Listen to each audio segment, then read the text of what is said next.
Tour Junkies.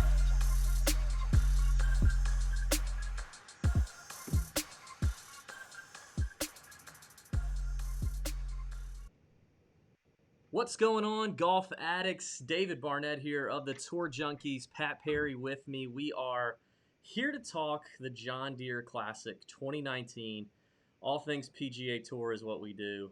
We like to talk about DFS. We like to talk about betting on golf. And we like to interview tour players and caddies and golf personalities. We like to have a good time.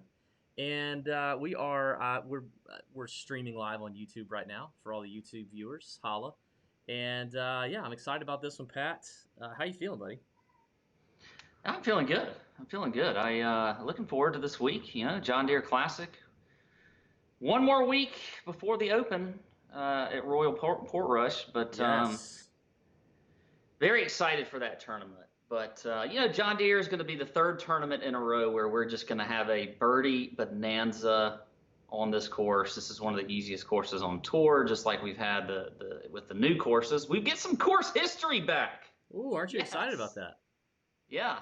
I see you're on your phone there, DB. Are you distracted there? I'm just tweeting. I'm tweeting the people, letting them know we're here. Okay, good. Well, we are here and ready to get going. I can't wait, and I'm interested. I think talking about this past week's tournament, it's going to be interesting. I have a feeling you have a few questions for me.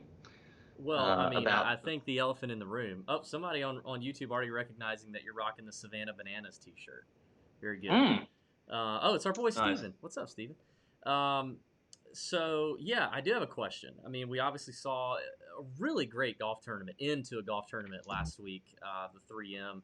Matthew Wolff dropping a bomb eagle putt to win the thing. It was very fun to watch the back nine on Sunday. But, we had a little chirping on Twitter. It wasn't as much as I thought it would be, but I wanted to chirp you myself, actually. It was a few weeks ago, Pat, where you put out a tweet that everyone needs to pump the brakes on the young guns on the PGA Tour, these guys that were declaring their pro status coming out of the NCAA finals. Speaking of Victor Hovland, Colin Morikawa, Matthew Wolff, and Justin Suh. And, you went on a rant. You doubled down on this rant on the podcast a couple weeks ago about how let's just slow down. It's the PGA Tour. Now they're playing for money. Now they're playing for their job. They don't have, their card yet, which is all accurate. But you were pretty, you were pretty lit about that opinion. It was a rather hot take. And, how do you feel knowing that freaking Matthew Wolff just took it? Colin Morikawa looks to be just as good. We know what Hovland's been doing. How are you feeling right now, bud? So I got to clarify some stuff because first off, you tend to like to bend the truth a little bit, so we all know that. But I'll go back to the tweet and I'll read it word for word. And this was their first tournament, mind you, that they played. I can't believe you know how to find a tweet that far. I said, cool your jets on the college studs this week, folks, meaning their first tournament, and I wasn't including Morikawa because he had already played a tournament. Playing well as an amateur on a tour event has very little correlation to actually playing well when you're trying to make a living doing it. They'll be good, but I'll gladly fade in their first tour event that matters. Here's how they finished in that event, which I was talking about. I was talking specifically about that, not 2 weeks from then at the 3M Open, and I said, okay, so after I said that, here's where they finished. Victor Hovland, T54. Barely made the cut, by the way. Colin Morikawa, actually T36. I'll give you that. Matthew Wolff was T80. He made the cut, but MDF'd in that tournament. So for that statement, I was correct. Then, further along, I got pressed a little bit harder on it. And I said, again, repeatedly, that these guys could be studs. I'm not saying they're not going to be studs. I just didn't want to play them. This is what I said when we talked about it on the podcast too. I didn't want to play them at the price they were that week and at the ownership really. So technically, I was right. Now, I've never said ever that they were not going to be studs. I've never said that. And if somebody wants to check that tape, then show it to me. Then I'll believe that I'll change my mind. But that being said, I did not believe for 1 second that Matthew Wolff or either of them would win that soon coming out on tour. And it's unprecedented. We really haven't seen that from many people outside of maybe Tiger. And I mean, I'm pretty sure Tiger didn't win in his fourth start or third start on tour. So I will backtrack on that and say it is very impressive to see that. And I will also admit this: of the three, I'm really not including Justin Suh or Suh or whatever that I really wasn't including him in this group. But out of the three, I thought Victor Hovland would probably win first before Wolff. But that dude is an absolute stud. They all are studs. I've said it all along. So there you go. I've spoken my piece on that. I want to gotta clarify. say, I feel like you defended yourself better than I was anticipating. I mean, I didn't think you'd have the facts or you'd be able to find an old tweet that easily. So I'm gonna give you credit for standing up for yourself. I think that's admirable. Good stuff, man. And I'm also proud that you've started pronouncing the L in Matthew Wolff's name. I can hear the L a little better, maybe because you heard it so much on Sunday. You've got it figured out. It's not Wolf like a dog, but it's Wolf. Wolff. Are you going to be officially joining the Wolf Pack? Man, that guy, I've always said against a stud. I mean, I don't know. That was impressive though. The way he won, putting that, just making that eagle, and I know you were especially satisfied by it because he beat your boy Bryson DeChambeau, which was incredible. The whole sequence after he made that putt where they're showing DeChambeau, and he's like looking all around, and he's like, "What? Did he make it? Did he make it? That was pretty funny. Yeah. But DeChambeau played well. So I mean, I said on the show last week that I wanted to fade him, but I didn't have a good reason to fade him other than I hate him. And I'm so glad he lost. I'm just super glad he lost. But it was a good event. Morikawa was the real deal as well. I mean, I think he just as easily, obviously, could have won that golf tournament as Wolff could have.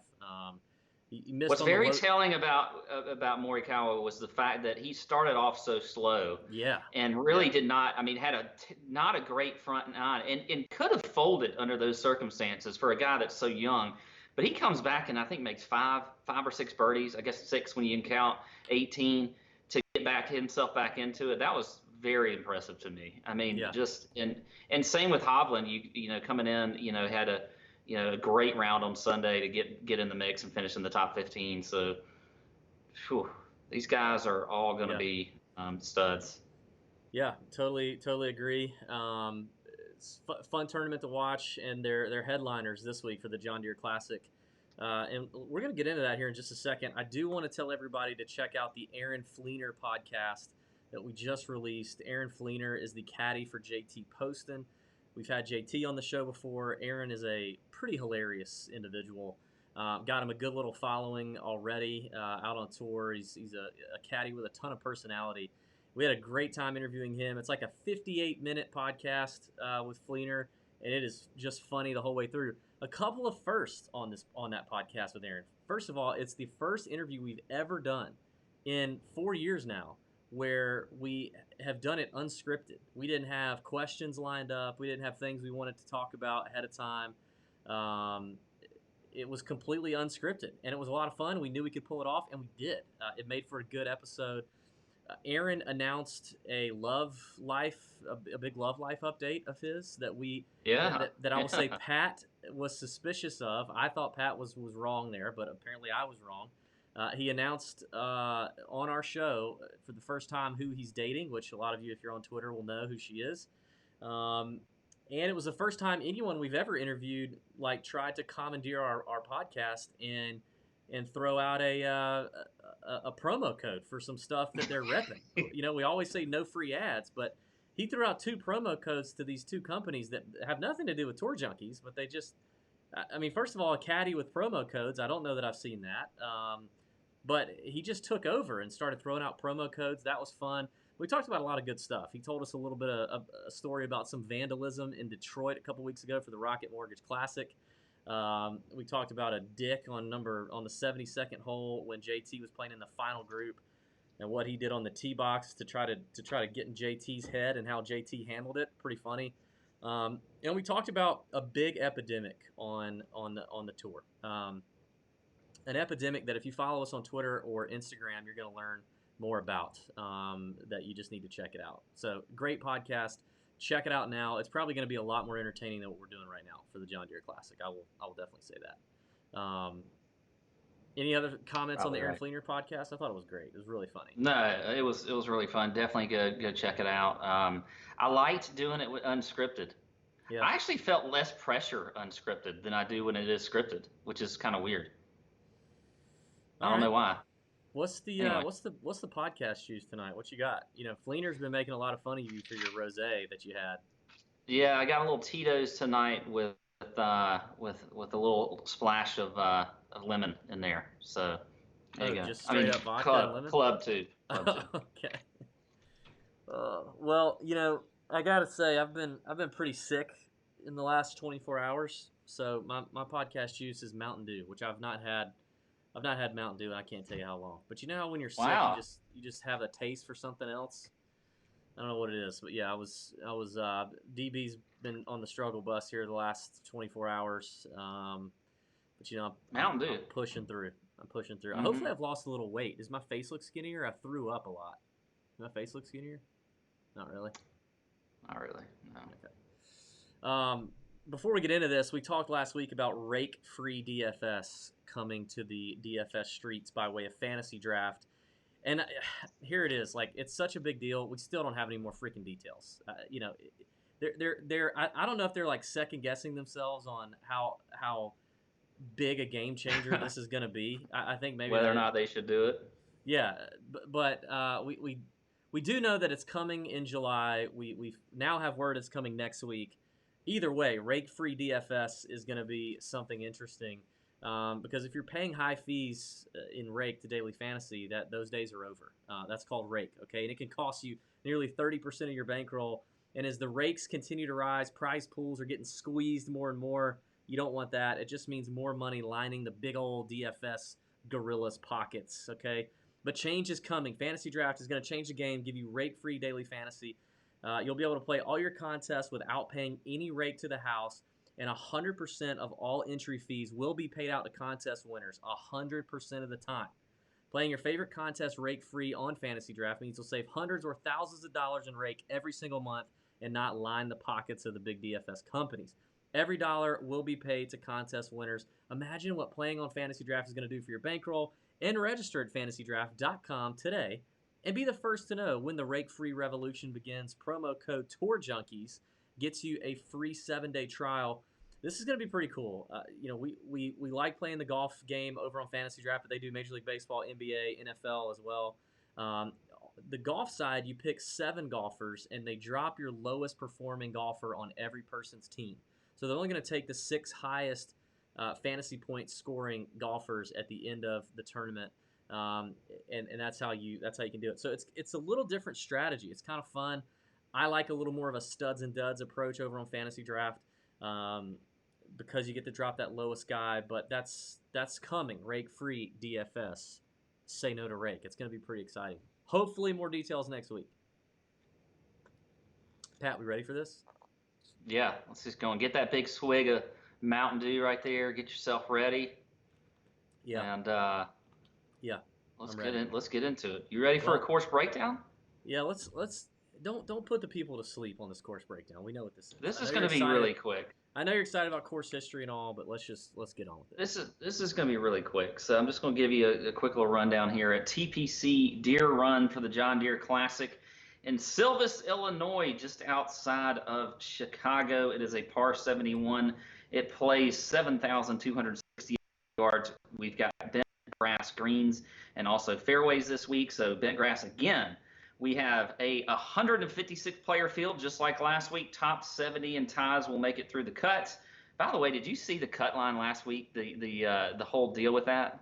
Oh, that made me so mad. Freaking Cam Davis. Oh, Oh my gosh, that guy. That was the most ridiculous. I had golfers, a bunch of golfers at 5 under. Was it 5 under? Well, 3 under ended up making it. Okay, through, I had so nobody. 4 under would have been. I had nobody at 4 under, so I wanted the cut to be 5 under, because my lowest guys were at 5 under, and then the cut drops to 3 under, it goes from 4 under to 3 under with that, and that just totally Yeah. screwed me. Oh, it made me so mad. Tripled the hole to drop it to 3 under. Anyway, okay. So anyway, this is a very easy course, by the way. It consistently plays as one of the easiest courses on tour. They will definitely score this week. You have got 3 par 5s, 2 of which are reachable, 4 par 3s on this par 71. Fairways are very easy to hit. Greens are pretty easy to hit. So I don't think, as far as stats are concerned, for me, I'm looking at all the scoring stats, opportunities gained, par 5 scoring, I think will be important this week. I am looking at putting on bent grass greens because I do think this is going to be a putting contest. So I think that's something to look at, going out a little bit wider as far as my sample size for putting on bent grass.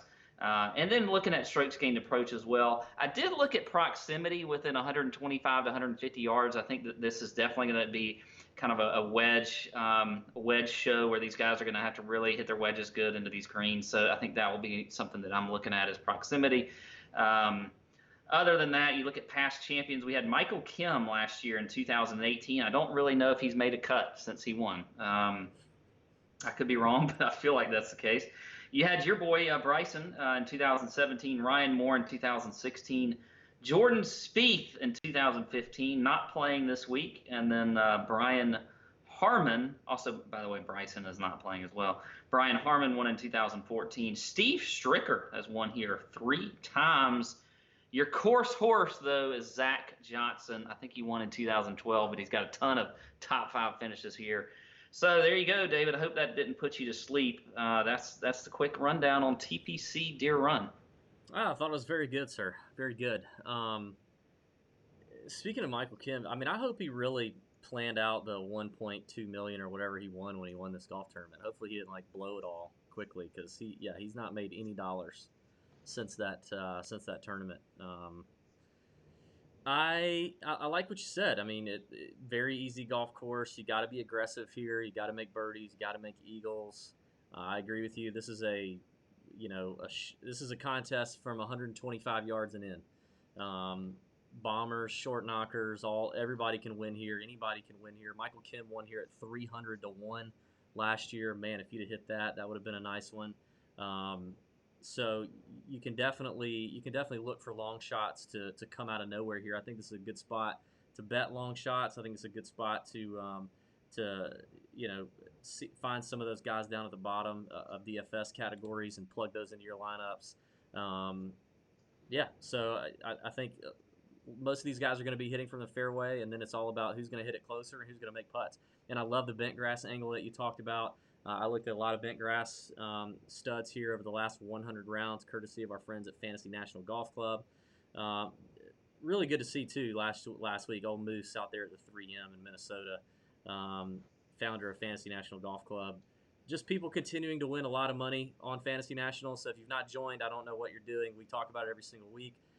We were some of the early founders of Fantasy National. So you can go to fantasynational.com/TJ, fantasynational.com/TJ. Sign up and you get 20% off any membership. That is weekly, monthly, or annually. And actually, we had a good question last week from a listener. If you subscribe to the weekly and you use our promo code, and then you love it, so you decide to up to the annual, do you still get to use the 20% off? Great news. Yes, you do. Confirmed from our boy Moose. So once you're in there at fantasynational.com/TJ, that 20% applies to your to whatever subscription you're choosing. So that's great stuff. And we've said it for the last couple weeks.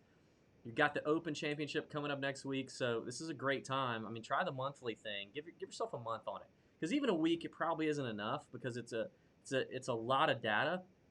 A week doesn't really give you the best odds to really get in there and check it out. So try a month on us, well, not on us, but 20% of it on us, 80% of it on you. And then if you don't like it, let us know, and we'll try to get your money back, okay? But it's a great site, fantasynational.com/TJ. All right, Pat, I'm ready to get into it. You wanna start off the 10K? You always get mad at me for starting. Do you want to start off this week? Or you want me to go? You mean the over 9K range? Or overnight, yeah, whatever. Yeah, I'll start us off. I'll start us off this week. Okay. So I'm going to start with my favorite guy here in this range over 9K, and that is going to be our boy Joaquin Niemann at 10-2. I love him this week. He is checking the boxes, especially when you look at the stats. He's literally across the board. Other than that proximity stat I mentioned, he is going to check boxes for you. 12th in strokes gained approach. He's 5th in ball striking, 13th in opportunities gained. He's number 1 in par 4 scoring, by the way. So I think Niemann is your play right here. I love his recent form, so I will definitely have a lot of him. And I guess what? I'm going to go ahead and just throw my fade out. I'm going to throw it out, and I don't care the backlash. I really don't. And let me throw out this disclaimer also. Okay, everyone, I'm not saying these guys will not be studs, because I think they are. But my fade is all 3 of these top of Victor Hovland, Morikawa, and Matthew Wolff. I'm going to fade all 3 of them because I think I think DraftKings got a little cute with the pricing here, pricing them all 1, 2, 3, and I'm not gonna fall for it. I will fade them, and I'm going to start with Niemann in this range. Below that, I like some Brian Harman. I mentioned before that he's won here. He's been on a little bit of a heater. I mean, he's been in decent form when you look at he's got 2 top 10 finishes in his last 3 events. Yes, he did miss the cut at the Rocket Mortgage, but was T8 at Travelers and T7 last week at the 3M Open. He's gained almost 24 strokes on the field in his last 5 events, so I do like that. Looking at stats, he's never one that's just going to wow you, but he is 6th in the field in par 4 scoring. He's definitely a great ball striker. Checks a box for me in proximity. Also, he's up there in opportunities gained, but I just think I like his form with Brian Harman, so I think at 9,400 I'm okay with that. Again, this is a weak field. He is playing very well, so I like him. And then Sam Burns, though, is just, I think he is a great GPP play. And also, I looked at my bookie. He's 50-1 on my bookie. I like that bet for him. When you look at the stats, checking boxes there, he's 20th in ball striking. He's 1st in par 5 scoring, top 30 in the field in proximity. And he's been in decent form as well. He finished top 10 last week. I like that about Sam Burns. So I think that that's my 3 GPP plays. I think he's going to be low owned as well. I feel like Brian Harman will be low owned. Neiman probably won't be, but I'll eat the chalk there. Also, by the way, I think Ryan Moore is a great pick here. I'm going to take him as my cash play, even though I know that I think he could be cash or GPP, but he is going to be my cash play this week. So I like some Ryan Moore. Checking boxes as well.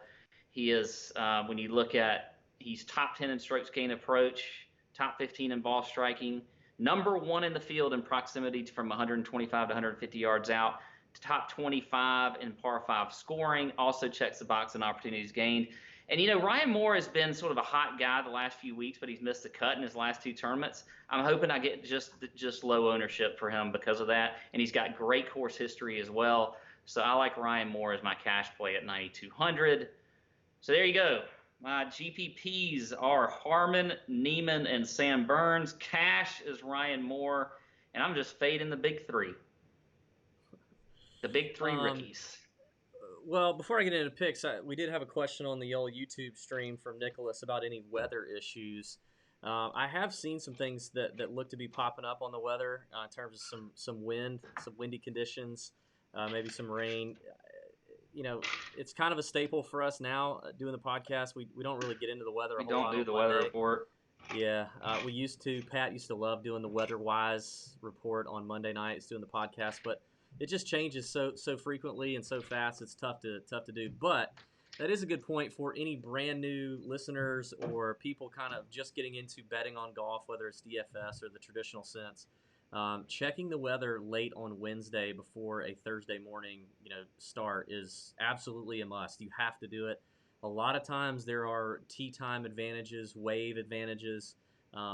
It's definitely a thing to look at. So that's one reason why it's also we tend to be pretty good too about it when we do see weather advantages and things like that, tweeting it out on Wednesday night, especially when it's going to be significant. And I'll say my buddy here, DB, is when it is really significant, we'll sometimes do a quick little Periscope with some question and answer. So that's something to look out for on Wednesday night. Totally, yeah. All the more reason to be following us on Twitter at Tour_Junkies for sure. All right, Pat. Well, so there's some interesting agreement here. Two of my GPP plays in this range you mentioned. I love Joaquin Niemann for all the reasons you mentioned, and I love Sam Burns for all the reasons you mentioned. I was on Burns last week, like both of those guys. Burns, definitely a birdie maker, and I love the $9,100 price tag here. My third GPP play is right below him in Wyndham Clark. Mentioned him last week on the podcast. I was all over Wyndham Clark last week. I needed Wyndham Clark or Hadwin to win the 3M to have a big week, but not in the cards for yours truly. But Wyndham Clark is definitely heating up, and you talk about an aggressive kid that can score. He's just as good as these other three guys. He's not the latest thing, and he struggled a little bit, but when he's on, he's really on. He's second in this field in birdie or better gained over the last 12 rounds, according to Fantasy National. And he's 11th in strokes gained putting on bent grass historically. But even if you look last week, I mean, he gained strokes in every category last week. He gained 4.7 putting on bent grass. He gained 4.6 the week before in Detroit, putting on, I believe, primarily bent grass. There was a little bit of POA in there. But your last 2 weeks, he's gaining over 4 strokes on putting surfaces, and he's an aggressive player. I really, really, really like Wyndham Clark here. I'll have him everywhere. Big fan of him. He's also gaining strokes in club drops after his drives. He does good. He does good with that. I'm not mad at him for a club drop. Pretty funny. My cash play is Joaquin Niemann. I think you can play Joaquin at 10-2 on DraftKings and cash.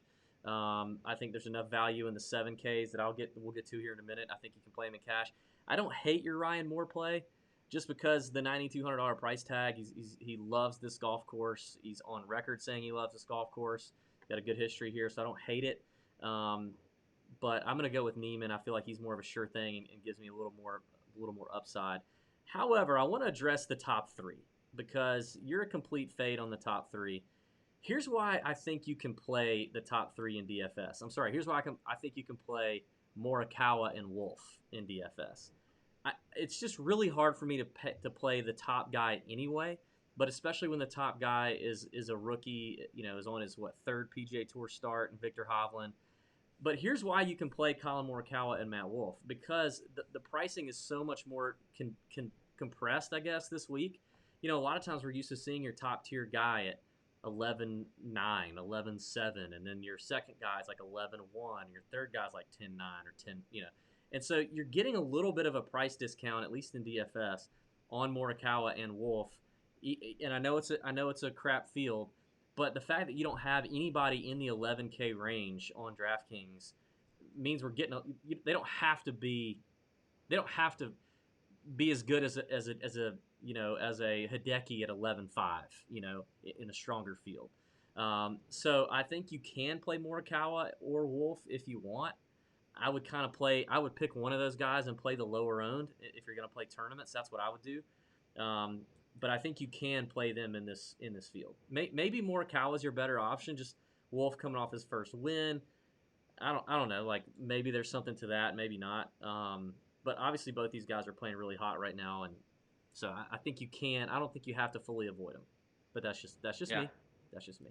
But officially, they are not my fade. That is not my fade. My fade is Daniel Berger at 9,300. I think he's up here for name value alone, but he checks 0 boxes. He's not played great recently. I finished 15th last week. He was top 15 last week. Finished 15th last week, but before that, not very good. At $9,300, I don't like the price there. I think that one's pretty easy. To be honest, I think what's easy is when you want to fade the top 3. I think that's an easy fade. I'm not trying to start an argument with you. I'm just saying I think I'm just saying I think that Berger Yeah, I mean, I agree with everything you're saying based off of form, stats, everything else. I don't even get the price at 9,300. I think you're right. It's the name value, and I think it is a fairly easy fade. The other three, I don't know if it's necessarily an easy fade because I think that they've all shown, great form and things like that. The thing with Wolf is that yeah, he won last week, but then, it wasn't like he's game busters on his start. He missed the cut 2 weeks ago and was MDF the week before that. So I wonder if he is kind of I don't he's not a Cam champ, and I'm not saying that he is. Like, he's just a guy that's just like he won coming out and whatever else. But I wonder how consistent he's going to be because we have seen more consistency out of Hovland and especially Morikawa. Really, Morikawa is where we've seen the consistency of the three guys, and that's why I would agree that he would be the one that I would probably play before I would play the other two. And Morikawa at least got a little break. He did not play the Rocket Mortgage, so these other guys, Wolf is now playing his fourth straight event. Hovland's playing his fifth straight event after the U.S. Open, and that's something we tend to talk about. Hovland didn't play last week. Did Hovland play last week? Yeah, he was top 13 last week. Hovland? Yes. Oh crap, I missed that. Sorry. Anyway, so he's on his fifth straight event, and we talked about Hovland, that. Obviously. Yeah, you didn't have any Hovland. Well, you probably didn't notice him until he shot 64 or 60, whatever he shot on Sunday. And got himself in the top 15. But that's another thing with these guys is you just wonder, the grind of the tour, and what that's going to be like. I'm not worried about that. I mean, Matt Wolff is 20 years old. I'm not worried about that with these guys. Well, Sungjae M is showing that is starting to prove the strokes gained grinding a little bit wrong. Strokes bled grinding, yeah. Strokes bled grinding. I mean, the guy, he did have a little rough stretch. When you look at his last four starts, he's been really good. He's another one that I think you could probably look at this week. But anyway, we're probably spending too much time. Well, I think we can't leave here without talking through one of the godfathers of the John Deere Classic, Zach Johnson. Neither one of us mentioned him. I'm sure you thought I was about to mention him. $9,600. Obviously an incredible history here. We haven't seen him since the U.S. Open, where he finished 58th.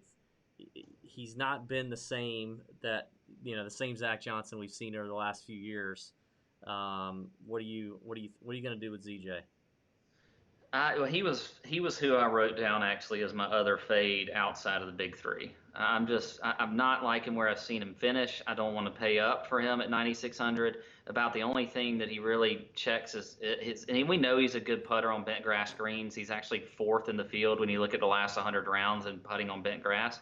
And this could be, again, he's on a course that he likes, but I just don't see that much upside in Zach Johnson at 9,600. So I'm probably going to fade him this week. I will say this though, we talk about things. We do this pod early in the week. Sometimes you change your mind on the guy. I could look at his ownership and see that he's a little bit lower owned when I'm looking at fan share. If he's in that 7-8% range or maybe even less. I may look at Zach Johnson just based off of course history alone. But right now, based with form, everything else, I'm fading Zach. Yeah, I just when I dug into the stats and when I started looking at the form, it is tough. It's tough to play him. I mean, we haven't really talked a lot about betting this week, but with your winners here coming with a lot of long odds, I'm not going to be spending a whole lot of betting units on double-digit players here. And ZJ, of course, is. But if I were going to put ZJ in, if I were going to have any ownership to ZJ, I think it would only be in cash. Just because I don't see him missing the cut here. I definitely don't see that. And if you wanted to have a cash lineup that started in the 9K and you went ZJ, Ryan Moore, I would be totally fine with that. But like you, I don't see the upside just yet. I don't see, given the form that he's had. I mean, could he come out here in top 10? Of course he could. He loves this golf tournament, this golf course. But I think the odds are that he's not. It just something's off with ZJ. The putter's not been great. He's just all around not been great. So for GPPs, I'd avoid. For betting, I'd avoid. But if you want to play him in cash, I don't hate that move. So, yep, I just feel like we needed to hit him. Okay. I'll start the 8K range, I guess. I'm gonna go right up here at the top with Kevin Tway. I'm gonna start off with Kevin Tway at $8,900. I like where the game has been for Tway. He did miss the cut at the Rocket Mortgage, but he missed that all on putting. He lost 3.5 He also strokes. missed it on the freaking number. Yeah, in he the did miss it on very the number. very last seconds of. Oh, I had him, so believe me, I know. But before that, was playing very well. I mean, he's making cuts. He's had some good finishes. I think he can play well here. This will be his 4th time playing the John Deere. Finished 12th in 2017. Checks the box in birdies or better gained, strokes gained putting on bent grass, strokes gained approach, and opportunities gained. So I like Tway at 8,900. And then I'm going to go with a guy who's not checking a lot of boxes, really. But when he's hot, I think he stays hot. And that's our boy Scott Brown. Brownie at 8,300 is actually he's a little high priced. I'll go ahead and admit that. If you're talking DFS, he's a little overpriced. He's 80-1 on my bookie to win, which should put him down in the 7K range, possibly even like mid 70s, mid 7K range. So the odd and the DFS value is not really there. But finished 15th at the 3M, just didn't have a great Sunday. But this is a golf course that I know Brownie likes. He loves golf courses that become, a wedge in a putting contest, and a golf course where it can't be overpowered with distance. And so I feel like he's gonna give me an ownership edge. I know that his course history is pretty good. He's gained 31 strokes at this golf tournament in the last 5 years. I mean, here's his last 5 years here: 12th, 25th, 16th, miscut, and a 5th. That's pretty freaking good for Scott Brown. So it'll be interesting to see what Fanshare says in terms of ownership, but I think people are going to not be able to pull the trigger on Brownie just because of the price. So I like him in tournaments. So I'm going Brownie and I'm going Kevin Tway. And honestly, in cash, this is a first for us, I believe. I don't have anyone in this range that I like in cash. Not a soul. Like, I'm not a huge fan of the 8K range. I feel like this is kind of a dead range in terms of DFS. I know our boy Joel Damon's in there. Listen, I love Joel. I hope he plays well. I don't like a tournament that turns into a putting contest for Joel. I don't like that. But I just don't find it was hard for me to find 2 guys in this range that I really liked, and I don't feel even that good about either one of them in cash. So if I were doing cash, I'd almost rather start with 2 guys in the 9K and then round out in the 7K and skip this all together. So that's my cash play, or lack of. And I'm going to fade Nate Lashley. I think, again, he's an easy fade. $8,500, you're getting him overpriced after the win a couple of weeks ago. But we got to remember, before that, he was in the 6Ks or like low 7s for forever. He's never – everybody's getting a price bump this week because the field's so weak, but $8,500 still for Nate Lashley is still no good. I would still rather play literally anyone in the 8K range over Nate Lashley here, in even given the recent form. So there we go. Okay. I'll start with this, actually. I did not have Scott Brown as one of my tournament plays, but I did have him written down in this range, and that was because I do kind of like him as a bet on my bookie. And it's interesting that you said 80-1, because I wonder when you looked at that, and because now he's 70-1, because I wrote down 70-1. So that means that it probably a little money is going towards him on my bookie, and they've shortened the odds a little bit. So that's a little bit interesting to me. So I do like Scott Brown. I'm with you there. I'll start with I'm gonna go with my boy Bud Colley. Of course, I've been on a few times this year. And you know what? I got to be honest. When I have been on him, it hasn't necessarily worked out. But I like his course history here. You look at his last 2 starts. He's got a T12 in 17, and then a T8 in 2016. He's one of those players that, again, you look across the board in stats: 31st strokes gained approach. He's 22nd in opportunities gained. He's 35th in par 5 scoring. Also checks the box in par 4 scoring. So he can get hot. His recent form has been, a little hit or miss. He had a top 10 at the Memorial. but then 2 missed cuts after that. He was T34 last week at the 3M Open. But I like Bud Colley as a tournament play. And then I like Joel Damon as a tournament play, and I like him in cash, actually. I think, you look at last year, he finished second here. I think this is just a good course for him. I just feel like, an easy course that he can tear apart. He's great with a wedge in his hand. So I like some Joel Damon this week. I do know the putting may concern you a little bit. He definitely is not a great scrambler, but scrambling doesn't come into play at all this week. I don't think that matters at all. It's just not a factor when you look at the stats with players that do well here. So I think you can play him in cash at 8,400. So I do like Joel Damon in both cash and GPPs. I'm looking at you. Feel like you got a little rebuttal there, but no, I mean, I actually think that was a good point. Scrambling doesn't matter here because if you're having to scramble, you're done. Like this tournament is not about saving par, getting up and down to save par. It's about but he's not a good scrambler either. So I just as a matter of fact, I love Joel here, and you know what? It's probably one of those tournaments where Joel's going to get his first win. He's got a couple week break too. I like that he's coming off of a break. Yeah, I just don't like. And I don't know like the putter. Yeah, but I don't know. I mean, we know that the putter can get hot in any week, and I don't know if his last few events, if you're looking at a recent form, really, are that telling. I don't know if they're great courses for him. I do like this course for him. So just the way he's played all year. So I like some Joel Damon there. As far as a fade for me, I'm going to fade the guy that I didn't even know withdrew last week, and that's Kyle Stanley. At 8,800, I just don't like the price. Missed the cut last year here. His best finish is a top 20 in 2015. But other than that, nothing really that great that I've seen. He is going to check the box when it comes to stats. I don't know why he withdrew last week. I don't know if you know, David, but that's a little bit concerning that he did withdraw, and we don't know that there's an undisclosed injury because these guys don't have to report any injuries. So I think that just puts me off of Cal Stanley, even though he is in good recent form. I mean, he's been playing well. So I think that could. I don't know. We'll see what the ownership is for Cal Stanley, but he will be my fade here. So there you go. Okay.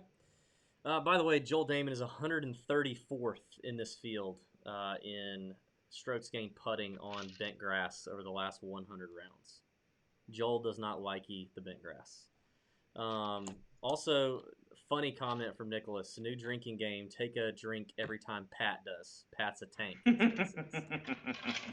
Via the YouTube channel. I like that. That's good stuff. All right. Well, there's the 8K range. Now here's where it really starts getting crazy. The 7K range is really, I think, where the money's going to be made this week. I wrote down a lot of names. I'm having a hard time narrowing this down as I do every week. This is where, again, subscribing to the Chalk Bomb, getting the email, which we didn't put out last week. Holidays got us. Sorry. But subscribing to the Chalk Bomb, following on Twitter, checking out the articles on tourjunkies.com that come out late on Wednesday. That's where these things pay off because on Monday night, I've got this pool of guys in this range that I kind of like, and I'm narrowing it down to try to give you 3 that I really, really like. But by the time Wednesday night comes, again, depending on tee time waves or depending on whatever's happened, a lot can change. So let's see what we've got here in the 7K range. Pat, I'm guessing you've already got it narrowed down because I don't do well at this. You're making fun of me. Who do you have? Okay. Well, I'm going to start us off with. If you can't tell, Troy. I'm not on my A game. I'm not on my A game tonight. I'm just not. Well, you've been sick. Condolences. Please send condolences. Yeah, I'm sorry, man. I know you've been sick. You've been throwing up and stuff, and you're pulling through though. Doing pretty good, I think. Yeah. So I don't. My head's not right. I just don't feel it. I feel like right now I'm borderline like Jason Daying right now. Like I'm about to withdraw from the podcast and just let you finish it. Oh, wow. I don't know if we need that, but I'll start us off here. I'm going to go pretty quick, and I'm going to start with Troy Merritt.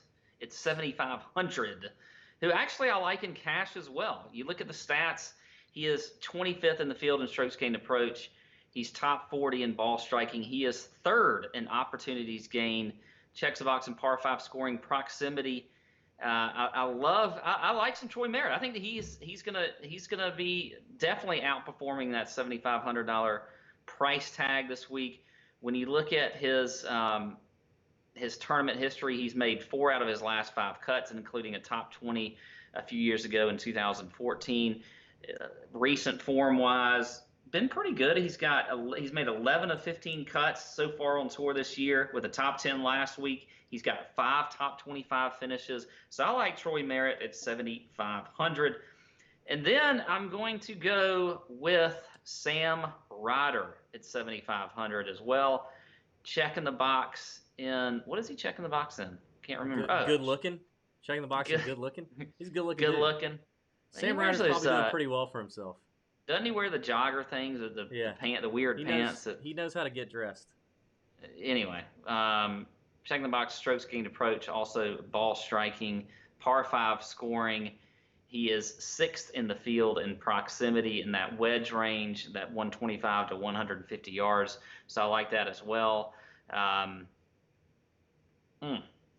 Sorry. He was also T2 last year, by the way, like our boy Joel Damon. And has played fairly good recently. He finished top 34 last week. He's made 3 of his last 4 cuts. So I like some Sam Ryder at 7,500. So both guys right there in that as tournament plays. By the way, Sam Ryder is 80 to 1 on my bookie. So I like that as well. And then another guy coming off a good finish at the Rocket Mortgage Classic, Brian Stewart at 7,400. He was T5 at that tournament. By the way, he was number 2 in DraftKings scoring that week. So we know he's a good scorer. I like where he is as far as just recent form. His history here is not great. He did have a top 20, though, by the way, in 2015, but a couple missed cuts in the last 4 years. Did make the cut last year, but was an MDF. But I just like his scoring stats. I think that is certainly going to be important this week. So Brian Stewart at 7,400. My cash play, by the way, is going to be Troy Merritt. My fades are going to be Danny Lee and Cam Champ. I'm just not – Cam Champ is not doing it for me. He's not checking the box in any stats. He's not checking the box in form. There's just nothing to see here as far as I'm concerned with Cam Champ. And Danny Lee's just too inconsistent. I mean, he's had some good finishes lately, and he does check the box when you look at where his stats are concerned. But as far as like his recent form, he's just up and down. He'll do well, then miss a cut, do well, miss a cut. His history here is weird as all get out. DQ'd last year, withdrawal in 2017, T3rd in 2015, and then a missed cut in 2014. I don't want any part of Danny Lee. He just scares me. So I will fade some Danny Lee. So there you go. That's me for the 7K range. I want to hear what you got because you were very excited about this range. So I'm looking to I'm writing some notes from what you got to say here. I don't know if you should do that. I will say Troy Merritt and for probably the first time ever, Brian Stewart were a couple names I had written down to look at. But I'm gonna go a few different guys here. I'm gonna start near the top at $7,800 with our boy JT Poston. You know, maybe this is a little Aaron Fleenor, just bias going on, but I like JT. You know, coming off the final group a couple weeks ago at the Rocket Mortgage, losing to Nate Lashley. So he finished 11th. He didn't have a great Sunday, but he played really well. And we know from talking to JT, he loves courses where he can use his wedge play and his short game and his putting to his advantage. And he's checking boxes. He's actually 20th in this field in birdies or better gained over the last 12 rounds. 17th in strokes gained approach, 34th in opportunities gained over 12 rounds. Putts well on bent grass. This will be his 3rd attempt here at the John Deere. He hadn't played great. He's made the cut, but he just hasn't played very well. But I think it's a new year for JT. I think he's playing better. So I like that for him. I'm going to go to Cameron Tringali, who I was on last week, and I'm going to stay on him this week. Like JT Poston, not great history here, but just right now he's playing a lot better than your average Cam Tringali, guy can play. He's 4th in birdies or better gained, 5th in strokes gained approach, 14th in opportunities gained. It's coming off a 42nd last week, but a 5th the week before that, 11th at the RBC Canadian. I'm liking a little tall, dark, and handsome Tringali. By the way, saw the picture of his girl on Instagram.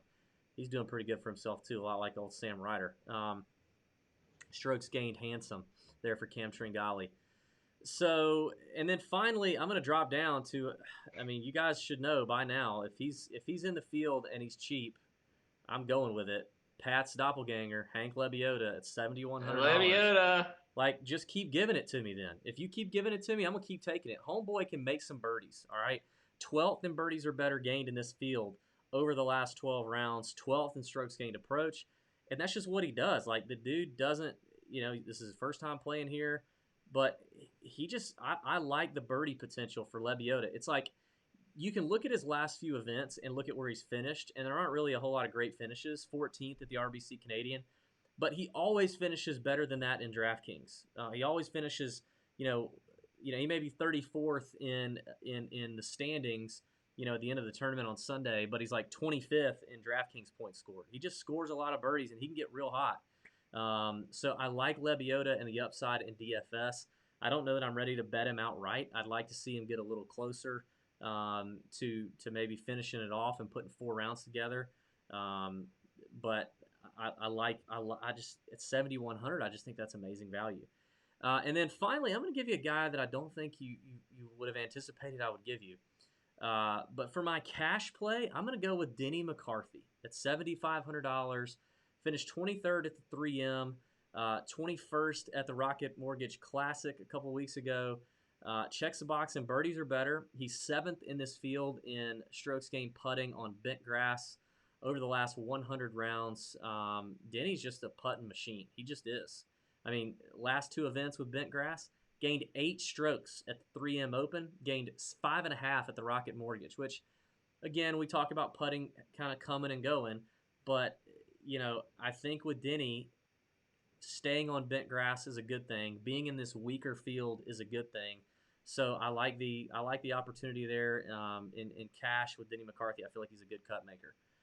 I'm going to go with a little more bold stance in my fades. I'm not going to give you Danny Lee and Cam Champ, which is like the easiest fade in the world, Pat, on this golf course.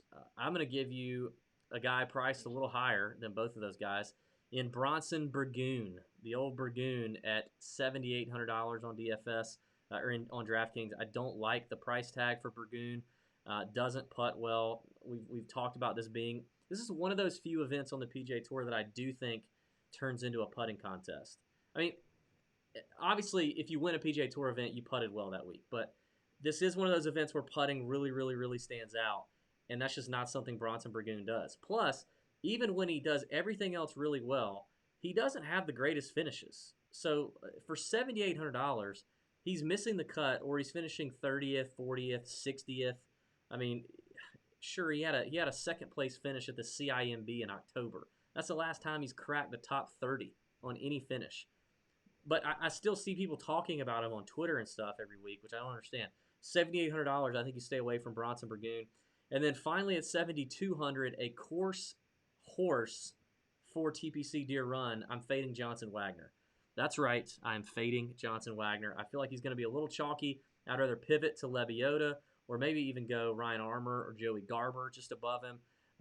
But Johnson Wagner, not a ball striker. He is a good putter, but I'll take my chances that the course horse doesn't play out this week. I'll just take my chances. I think he's going to be a little popular too. But obviously, yeah, I think when you look at course history and everything else, he is definitely going to be popular. People are going to see that $7,200 price tag. They're going to see all the course history. It's a name that we remember from 2015 and Johnson Wagner. Yeah, but he's not anywhere around the only stat he checks is greens and regulation. But whatever, these are huge greens. Everybody's going to hit these greens. So, I mean, I don't know. I will say we keep talking about checking ownership. That's obviously done on fansharesports.com. You can use promo code Tour Junkies and get your 20% off there as well. Weekly, monthly, or annual subscriptions over on fansharesports.com. And right now, I'll go ahead and get in there because the NFL is right around the corner. They also do NFL DFS. They are your source and our source for ownership projections. They're going to tell you who's getting talked up, where the chatter's coming in, and maybe who could be an interesting pivot for any GPP. So if you're playing GPPs and tournaments on DFS, you need a subscription to fansharesports.com. They're great folks over there. We really like Devin and Andrew, good guys up there in Canada. taking care of us and our people as it comes to GPP ownership for the PGA Tour. So fansharesports.com, and when you subscribe, enter promo code Tour Junkies for that 20% off. Now, I will say there's a couple guys in here I might want to bet on. One is Ryan Armour at 125 to 1. I don't really want to play him in DFS, but I like the 125 to 1 number for Ryan Armour. He's a PGA Tour winner. He won in a crappy event. He's actually checking some boxes here, so I don't mind a little Ryan Armour love. Joey Garber at 110 to 1. Our boy Joey G, who we've had on the podcast, he's pretty hot right now too, playing really well. He mentioned on the podcast that he's not a big hitter, and he likes golf courses like this where you have to kind of strategize your way around the course, hit fairways, hit greens, make putts. That's what he does best. And I like Joey G here at 110 to 1 on my bookie as well. So Joey G, Ryan Armour, both 3-digit odds on my bookie. Any other thoughts on the 7K range? No, I think we've covered it well. Okay. I like that range, by the way. I think 7K is a good range. I do not, however, like the 6K range. Yeah, it's not the best. I mean, obviously, you get a weak field like this, the 6K range is going to be really slim pickings. But I do think there's a few in here. By the way, props to me. How did I get no Twitter action? I deserve some Twitter action for the Adam Svensson call last week. Do you remember that? Yeah. And you know what's funny is usually when I get the 6K calls right, I get a lot of Twitter action. You get all the freaking love. Like nobody cares when you get it right. Was nobody listening? Did nobody listen to that part of the show? Like I talked about Adam Svensson, who was $6,300 on DraftKings. He finished 15th at the 3M. Like, what are we doing, people? Give me some love. I hear you. Look, this week. I don't understand that. Yeah. I don't mind Svensson this week. I think 6700. I'll play him. I would play him again. I'm a little interested in Robert Streb at $6,900. Streber is the irons are doing pretty good for old Streber right now. He's 8th in this field in strokes gained approach. He plays this tournament every year. He loves this golf tournament. Doesn't have great history here to speak of, at least not since 2016. But in 15, finished 14th, 37th the year before that. But I mean, Streber's, he's playing okay. I mean, a 35th at the RBC Canadian, 21st at the Travelers, missed the cut at the Rocket Mortgage, 34th last week. I think just in terms of DFS, a cut maker at 6,900, I think you can get that out of Robert Streb. I don't like the winning upside, but I think you can get it. I think you can get it out of Streb. I also like Kramer Hickok right there at 6,900. Hickok is 125 to 1 as well. The books like Kramer a little more than some of these other guys in the 6K range. For example, Robert Streb's 175 to 1. So Hickok at the same price, much lower odds. I like the upside for Kramer. Doesn't really check a lot of boxes, but I think he's just a good, young, solid player who could play well here. I think he's from around this area, if I'm not mistaken. And then finally, I'm going to go with Sam Saunders. That's probably a guy that you had looked at. I mean, Sam, 6th in this field in birdies or better gained over the last 12 rounds. 6th for a guy that cheap, which is pretty good. Finished 23rd at the 3M. Gained strokes just about everywhere, and with his irons especially, gained 3 strokes with the irons. He's 175 to 1 on my bookie. I kind of like that for Sam Saunders. Probably throw a unit or so on him. And I think that's it for me in the 6K. I think I'll keep it above Sam Saunders. Well, I'm okay with all those plays. I got a few here that I will play. I'll say this too. I mean, this is a range where, especially if you're like on Fantasy National, where there's a lot of information that's thrown at you. There's a lot of stats. You're looking at recent form. You're looking at tournament history. There's a lot of different things. None of these guys really are going to go across the board, history, form, stats, all that kind of stuff. It just is not going to happen. So for me, and I feel like I've done fairly well this year with the 6K range. I could be wrong, but I do tend to sort of lean more towards form in this range and just trying to get guys at least that I've seen something in the last few weeks. So one of those guys for me is Steven Yeager at 6,800. He's a guy that has 2 top 30 finishes in the last 4 tournaments. He was T30 at the Travelers. He was top 15 at the RBC Canadian. It did make the cut last week and was T66. So I think Steven Yeager is kind of a sneaky good play there in that low or in that 6,800 range. Again, a guy that's not going to check a whole lot of boxes for you. He does look good in par 5 scoring, but it is more form for me with him. And then also like Tom Hoagie down there at 6,600. Oh, the people were waiting for a Hoagie call. Well, the people they on were YouTube, probably they were clamoring for a Hoagie call. Wow, they keep commenting about Hoagie. Yeah, I mean, I can't see the comments, but yeah, he has made 4 straight cuts with the top 25 last week. And then he does actually check a few boxes too. When you're looking at the stats on Fantasy National, he's 21st in strokes gained approach. He's 33rd in opportunities gained. Also 13th in that proximity stat between 125 to 150 yards. So I do like Tom Hoagie this week. I think he could be a good play. Now, if you're going to go course history, then you're not going to want to take Hoagie because he's missed 3 cuts here. So 3 cuts in a row outside of last year where he didn't play. But I do like him as well. And then I think if you do want to look at a course history guy, though, I do like Dominic Bazzelli, who has 2 straight top 25 finishes here, T23 last year and a top 25 in 2017. Could be interesting as far as that's concerned. He's actually 3rd in the field in that proximity stat that I talk about. But that's kind of a long shot for me. I think he's just a flyer. I don't think you really play a ton of Bazzelli. But he pops a little. I like Boz. The old Boz. Our buddy Bill Brower just said, "I love Pat's big banana tonight." Thank you. For those not watching on YouTube, Pat is wearing his Savannah Bananas minor league baseball T-shirt. It's got a big banana on the front. That is not Pat is not doing the show in the nude. Thank God. No, yeah. We would lose all subscribers, I'm sure.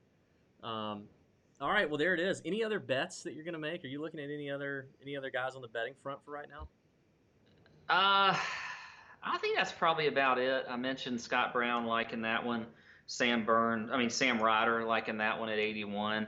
Outside of that, I don't know. If I am looking shorter though, because I will look a little bit shorter. I think that Ryan Palmer is interesting at 50 to 1. I think that's interesting. So, our boy Kyle Senahy asking about first round leader picks. Those always come out on Wednesday, man. If we can. Yeah, we don't once have we get a those hold yet. on the weather and the tee times and the waves, your first round leader. If anybody's giving you first round leader bets before the tee times come out, then you shouldn't be listening or reading the first round leader bets. Be sure and check out Ash Morrison's article this week too. By the way, we didn't talk about that, but our boy Ash, our resident European Tour expert, is going to put together a pretty nice write-up for the Scottish Open. It's probably out by now, actually. If you're listening to this or watching this, it's probably out by now for the Scottish Open, which is a big tournament for leading up to the Open Championship. A lot of big names over there. Unfortunately, the contests on DraftKings are not that great for the Scottish Open, but go over there and check that out. Read that. That's going to be good stuff. I do have one more bet that I think I would throw out there at 250 to 1, Pat. Wow. Michael Kim won at 300 to 1 last year, right? At 250 okay, right. to 1, the old pothead Garrigus. I got a case of the Garrigus. Remember when I used to get my cases of the Garrigus every now and then? Yes. What you have with Garrigus is a guy who is more experienced on the PGA Tour,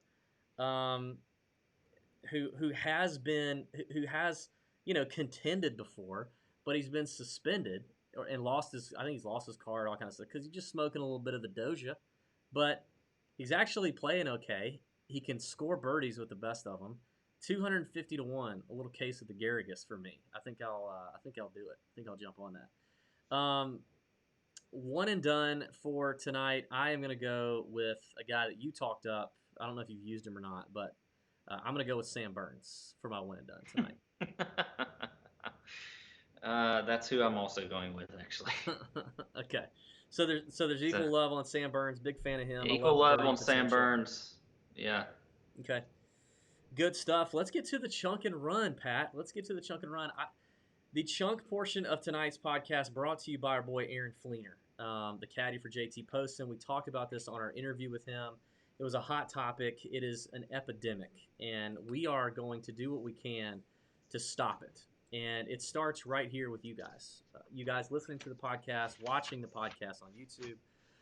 It is something that has gone down on the PGA Tour for ages now, and we are tired of seeing it. And it really came out with Fleenor, and we want to do what we can. First of all, if you are part of the problem, we want you to first admit that you're part of the problem, and then stop it. Pat, do you want to tell the listeners what it is that we're talking about? No, I don't. Is it because you don't know what we're talking about? I don't know what you're talking about. I'm gonna let you talk about it. Come on, man. Did you read the show notes? I'm just looking at it now. I'm trying to recall. Oh, you're just now looking at the show notes now, an hour and 5 minutes into the show? No, I'm just looking at the chunk and run. I kind of go slowly through here, so I'm gonna let you recap that one. Oh my God! Something that came up when we were talking to Aaron Fleenor. Grown ass men on the grounds of a PGA Tour event, leaning over the ropes, trying to get a high five from a tour player. Yeah. Okay. Memory refreshed. Absolutely no excuse for what is happening so much on the PGA Tour. We talked about it with Fleenor. He sees it all the time. We can't understand. We tried to walk through the psyche of what goes through a grown man's head when let's just say you get the high five from Brooks. Then what happens? What do you do?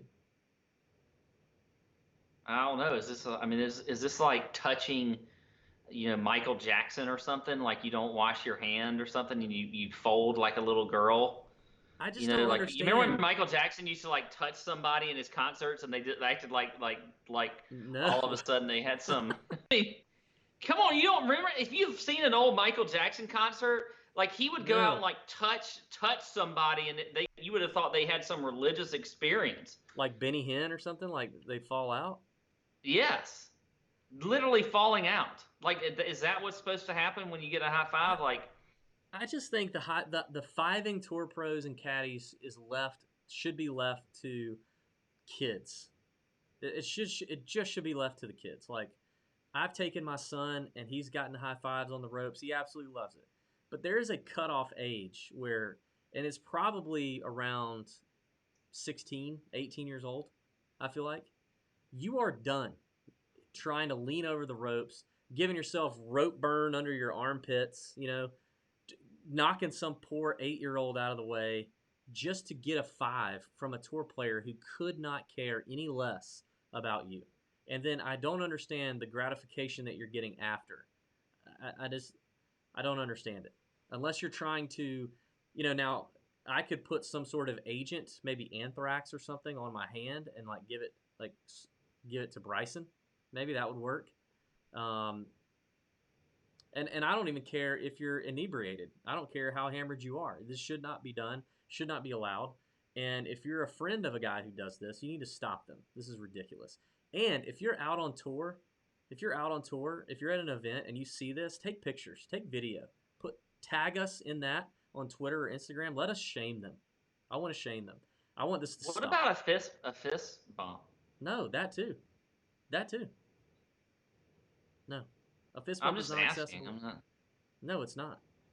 It's not acceptable either. What is worse, that or the mashed potatoes Baba Booey guy? Mashed potatoes Baba Booey guy. But I think I think you're right. I don't understand that guy. I literally, this has been a thing for so many years now that I don't understand what it is that you're like. Do you record it, or you get the recording and you go back to your friends and you're having a cookout later that night and you're like, hey, let me pull out hole 17. Brooks Koepka's teeing off. I just threw out a Baba Booey. Let's all gather around and be excited. Yeah. Like, what's the gratification in that either? I don't get that. I want to hear from Baba Booey guy. I want to understand this. I feel like come from the shadows, Baba Booey guy. Come from the shadows. Come from the shadows. Reach out to us. Send us a message. tell us what you're thinking and why you're doing it.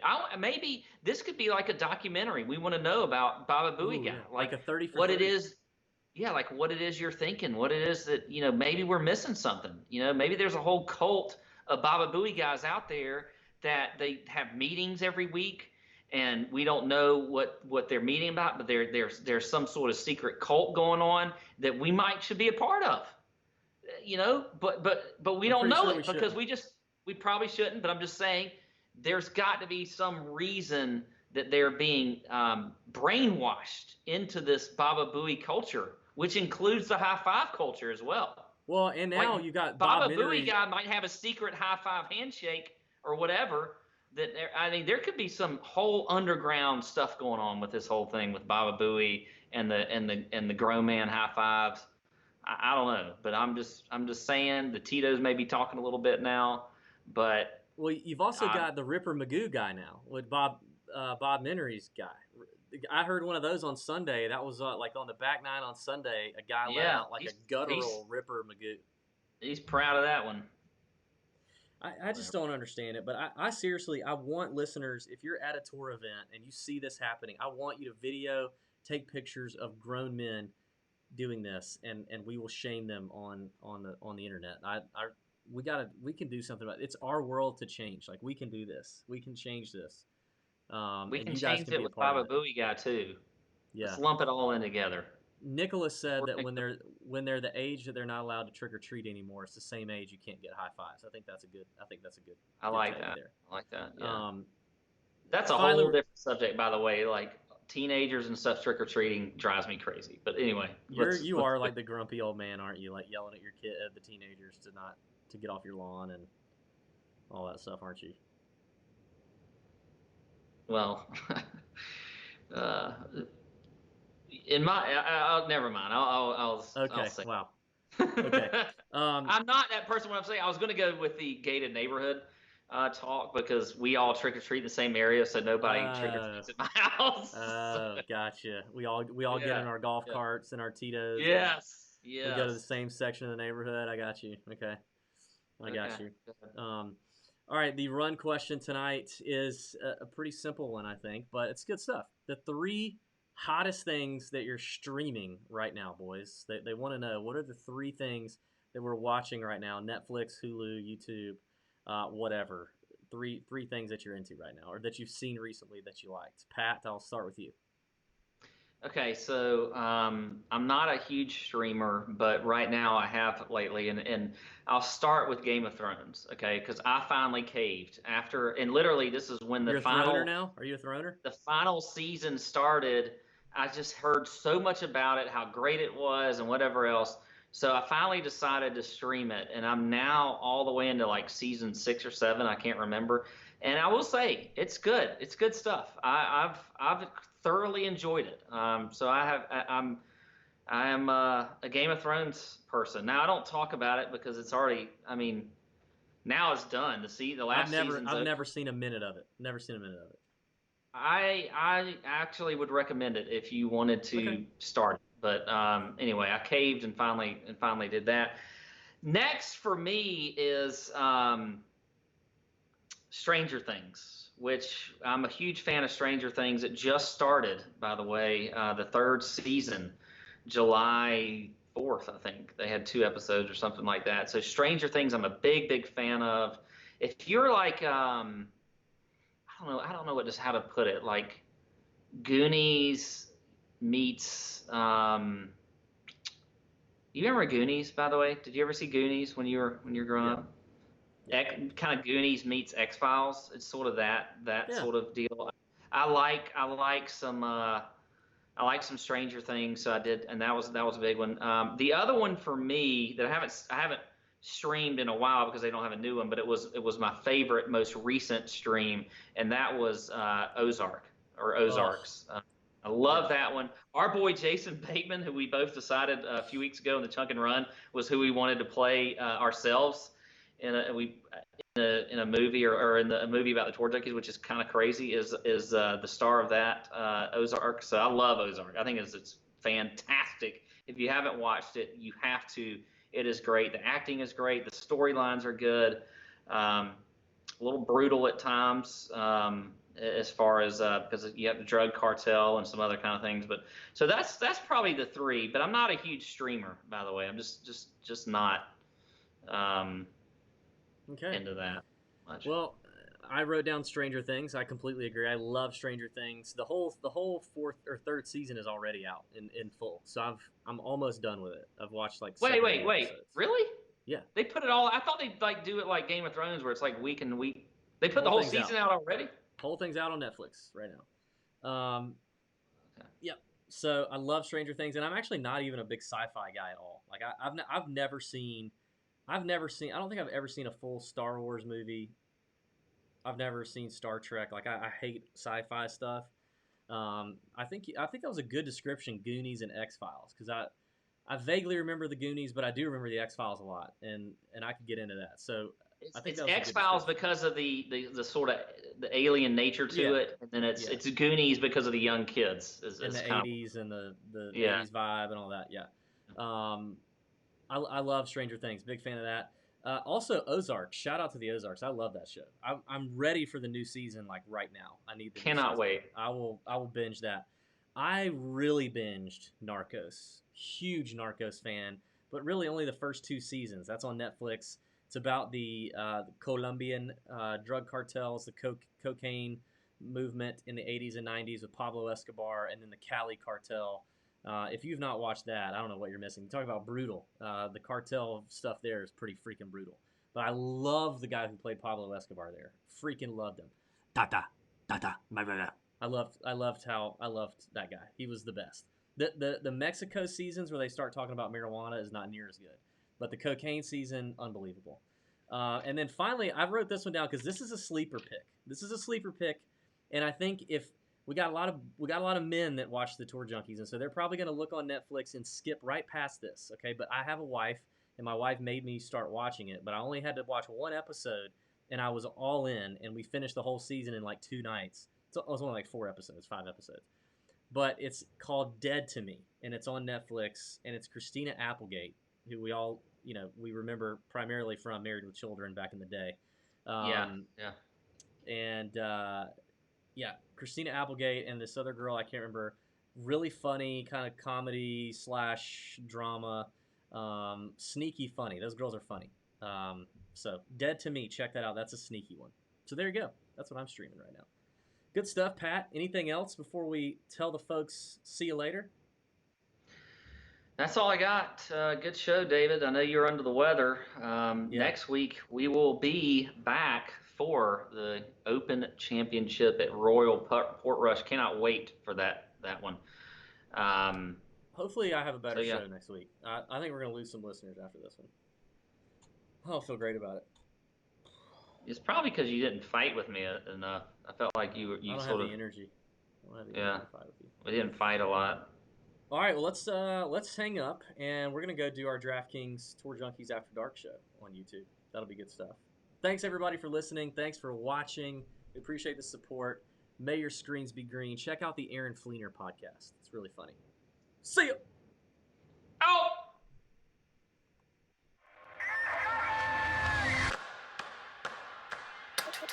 Tour Junkies.